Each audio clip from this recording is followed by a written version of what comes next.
കല ജീവിതമാക്കി കൊണ്ട് നടക്കുന്ന ഒരു കോഴിക്കോട്ടുകാരൻ, അതാണ് കോയ കാപ്പാട്. ഉസ്താദ് കോയ കാപ്പാട് എന്ന പേരിൽ നമ്മൾ സോഷ്യൽ മീഡിയയിലൊക്കെ അദ്ദേഹത്തെ നമുക്ക് നിറയെ പരിചിതമാണ്. കുടുംബസമേതം അദ്ദേഹം ഈ കലാമേഖലയുമായി ബന്ധപ്പെട്ട് വിവിധ വേദികളിലൂടെ സഞ്ചരിക്കുന്നതൊക്കെ നമുക്ക് കാണാൻ കഴിയുന്നത് അത് നല്ല സുഖകരമായ ചില കാഴ്ചകളുമാണ്. ഇമ്പമാർന്ന പാട്ടും അതോടൊപ്പം തന്നെ ഈ അറബനമുട്ട്, ദഫ്മുട്ട് മേഖലകളിലൊക്കെ അതിൻ്റേതായ തനത് കലാരൂപത്തെ അവതരിപ്പിച്ച് കേവലം സ്കൂൾ കലോത്സവങ്ങളിൽ നിൽക്കുന്നില്ല. അത് ഗുരുകുല സമ്പ്രദായം പോലെ അദ്ദേഹത്തിൻ്റെ വീട്ടിലേക്ക് വന്ന് അവിടെ നിന്ന് അഭ്യസിച്ചതിന് ശേഷം അത് സ്കൂൾ കാലയളവും കോളേജ് കാലയളവും കഴിയുന്ന കുട്ടികളെ കൂടി അവരുടെ ജീവിതത്തിൻ്റെ ഭാഗമാക്കാൻ ഈ കലയെ പ്രോത്സാഹിപ്പിക്കുന്ന ഒരാളാണ് ഉസ്താദ് കോയ കാപ്പാട്. നമ്മുടെ കൂടെയുണ്ട്. സ്വാഗതം. നമ്മൾ ലാസ്റ്റ് കാണുന്നത് കോഴിക്കോട്ട് വെച്ചിട്ടാണ്. കോഴിക്കോട് കലോത്സവത്തിൽ വെച്ചിട്ടാണ്. അന്ന് മകനുണ്ടായിരുന്നു. ഓക്കെ. ഇപ്പം നമ്മൾ തൃശ്ശൂരിലെത്തി. നമ്മൾ ഈ ഒരു തൃശ്ശൂരിൻ്റെ ഒരു അന്തരീക്ഷത്തിൽ ഒരു പൂരത്തിൻ്റെ നാട്ടിൽ വരുമ്പോൾ എങ്ങനെയുണ്ട് മൊത്തം കലോത്സവം? തീർച്ചയായിട്ടും വളരെ മനോഹരമാണ് കലോത്സവം. പുതിയ പുതിയ കാഴ്ചകളാണല്ലോ കാണുന്നത്. ഇതൊരു മതനിരപേക്ഷതയുടെ ഒരു വർണ്ണമേളാണ് ശരിക്കും ഇവിടെ നടക്കുന്നത്. വളരെ സന്തോഷമുണ്ട്. പുതിയ പുതിയ കുട്ടികൾ ഇങ്ങനെ നമ്മളിലേക്ക് വരുന്ന സമയത്ത് നമുക്ക് മാനസികമായിട്ടൊരു ഉല്ലാസം കിട്ടുകയാണ്. ഓരോ വർഷവും നിങ്ങളുടെ അടുത്തേക്ക് എത്തുന്നത് പുതിയൊരു ടീമായിരിക്കും, അല്ലെങ്കിൽ പഴയ ടീമിനെ തന്നെ അതും കഴിയില്ല. ഒരു 3 വർഷമൊക്കെ ആയിരിക്കും ഹൈസ്കൂൾ ഉണ്ടാവുക.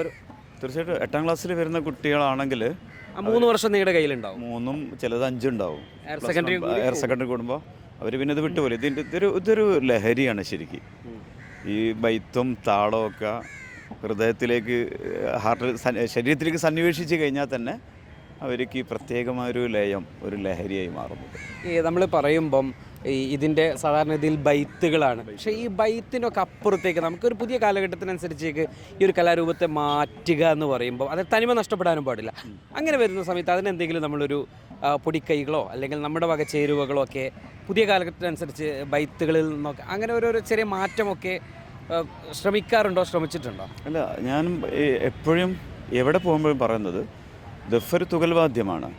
അത് വാദനം ചെയ്യുമ്പോൾ സത്യത്തിൽ നന്മയുടെ താളമുണ്ട്, പ്രതിഷേധത്തിൻ്റെ താളമുണ്ട്. അതൊരു മാധ്യമമാക്കിയിട്ട് സമൂഹത്തിലേക്ക് എന്തൊക്കെ ചെയ്തു കൊടുക്കാൻ പറ്റുമോ അതൊരു കലാകാരൻ്റെ ധർമ്മമാണ്.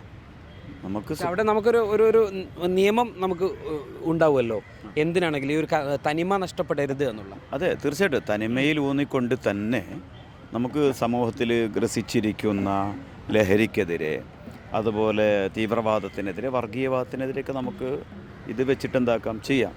ദഫ് കടന്നു വന്ന കലാരൂപമാണല്ലോ. അറേബ്യൻ നാടുകളിൽ നിന്ന് കടന്നു വന്ന കലാരൂപമാണ്. ഇപ്പം തീർത്തും നമ്മുടെ രാജ്യത്തിൽ കേരളത്തിനോട് ലയിച്ച് ചേർന്ന സുന്ദരമായൊരു കലാരൂപമായി മാറിയില്ലേ. 32 വർഷം സ്കൂൾ കലോത്സവത്തിൽ, 43 വർഷം ജീവിത കലോത്സവത്തിൽ. അപ്പം എന്നെക്കാട്ടി നന്നായിട്ട് സുപ്രഭാതം നിങ്ങളെടുത്ത് വരുമ്പോൾ മിനിമം നിങ്ങളെക്കുറിച്ച് ഞാൻ പഠിച്ചിരിക്കണമല്ലോ. അത് എന്നെക്കാട്ടി നന്നായിട്ട് അതിൽ എനിക്ക് അഭിമാനം കൊള്ളുന്നുണ്ട്. കാരണം 32 വർഷം എന്നുള്ളത് ഞാനിപ്പോൾ എൻ്റെ മൈൻഡിലേക്കും കിട്ടുക. ശരിയാണ്, കറക്റ്റാണ് നിങ്ങൾ പറഞ്ഞത്. കാരണം 94 മുതൽ ആദ്യത്തെ കലോത്സവത്തിൽ എനിക്ക് ഫസ്റ്റാണ്. അന്ന് കണ്ണൂർ പോലീസ് മൈതാനം കലോത്സവത്തിൽ മത്സരത്തിലില്ല. അല്ല, ആദ്യം ഞാൻ അതിൻ്റെ ഒരു പ്രത്യേകത ഉണ്ട് കേട്ടോ. തൃശ്ശൂർ ജില്ലയിലെ Kunnamkulam Bethany saint John's English ഹൈസ്കൂളിലാണ് ഞാൻ പരിശീലിപ്പിക്കുന്നത്. അന്ന് ആ ടീമിന് ഫസ്റ്റാണ്. അന്ന് സംസ്ഥാന സ്കൂൾ കലോത്സവം നടന്ന കണ്ണൂർ പോലീസ് മൈതാനത്താണ്. ആ ഫസ്റ്റ് അന്ന് മുതൽ ഇന്ന് വരെ ഫസ്റ്റ്. പിന്നെ ഗ്രേഡിങ് സംവിധാനം വന്നു. അതുവരെ ഫസ്റ്റും സെക്കൻഡും തേർഡൊക്കെ മിക്കവാറും ഇല്ലാതെ നമ്മൾ പോവില്ല. അത് അന്ന് പ്രൈസ് കിട്ടാത്ത വർഷമുണ്ടോ? ഇല്ല, ഇതുവരെ ഉണ്ടായില്ല. ഇപ്പം നമ്മൾ ഈ തൃശ്ശൂരിൽ എത്ര ടീം ഉസ്താദിൻ്റെതായിട്ടുണ്ട്? എൻ്റെ ഇപ്പം 30 വിദ്യാർത്ഥികളായിട്ടാണ് വന്നത്. അപ്പോൾ ഞാൻ ക്ലാസ് എടുക്കൽ കുറച്ചു. വിദേശത്ത് ക്ലാസ് ഉണ്ട്, ന്യൂസിലാൻഡ്, ഓസ്ട്രേലിയ, ബ്രിസ്ബൺ അങ്ങനത്തെ സ്ഥലങ്ങളൊക്കെ ക്ലാസ്സുള്ളതുകൊണ്ട് പിന്നെ വീട്ടിലെ ക്ലാസ്സിൽ മാത്രം ഒതുക്കി.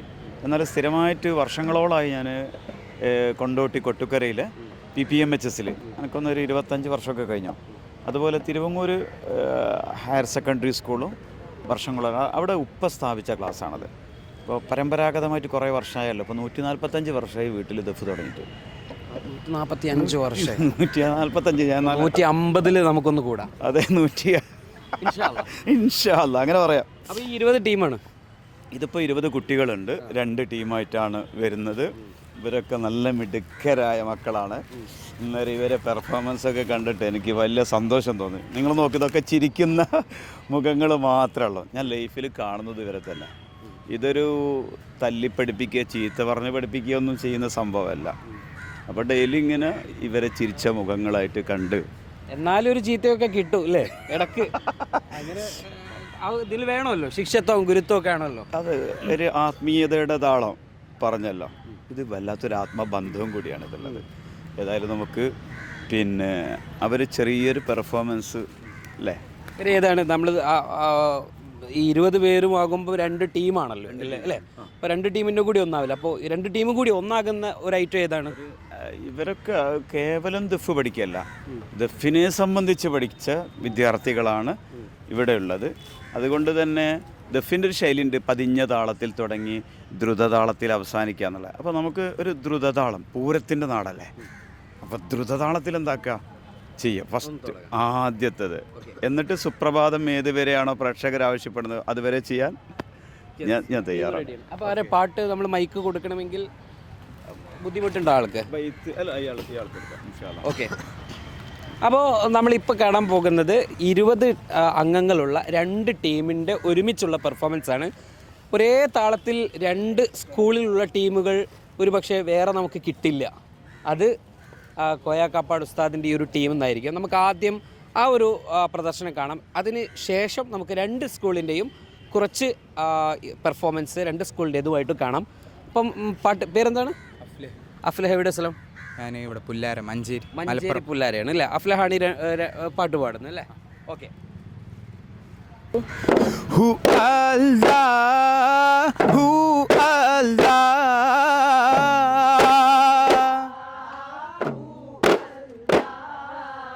سعد من زاره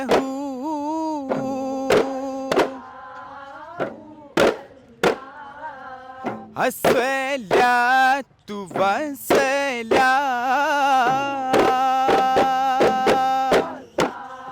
والسلام والإكرام الصلاة والسلام والإكرام.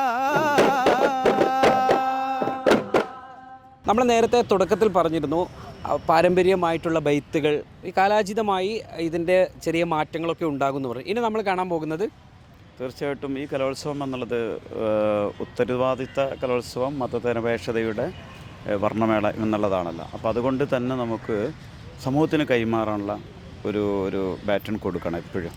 അപ്പോൾ ഈ കലോത്സവത്തിൽ ഈ മക്കളൊക്കെ ഞങ്ങളൊരു പ്രതിജ്ഞ എടുത്തത് ലഹരിക്കെതിരെ, അതുപോലെ തീവ്രവാദത്തിനെതിരെ, വർഗീയവാദത്തിനെതിരെ നമുക്ക് ഒന്നിച്ചു പോരാടാമെന്നുള്ള വലിയൊരു സന്ദേശമാണ് നമ്മുടെ ഈ തേക്കിൻകാട് മൈതാനത്ത് വെച്ചിട്ട് സമൂഹത്തിൽ ഞങ്ങൾക്ക് നൽകാനുള്ളത്. അപ്പോൾ നമുക്ക് പാട്ട് ഏതാണത്? പാട്ട് ഒരു മാപ്പിളപ്പാട്ടിൻ്റെ ഈണത്തിലുള്ള വേറിട്ട ഒരു പാട്ട് നമുക്ക് ഇപ്പോൾ ആസ്വദിക്കാം. പകവെടിയണം, കനലൊടുങ്ങണം, ഇനി സ്നേഹം നിറയണം, ഇതിഹാസ ഭാരതത്തിൻ സംസ്കാരം കാക്കണം.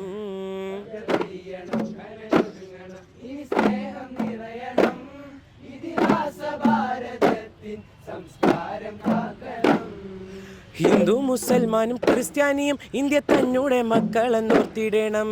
എന്തിനാണ് ഈ യുദ്ധ കോലാഹലം, നമ്മൾ ഒന്നിച്ച് കൈകളും കോർത്തിടണം.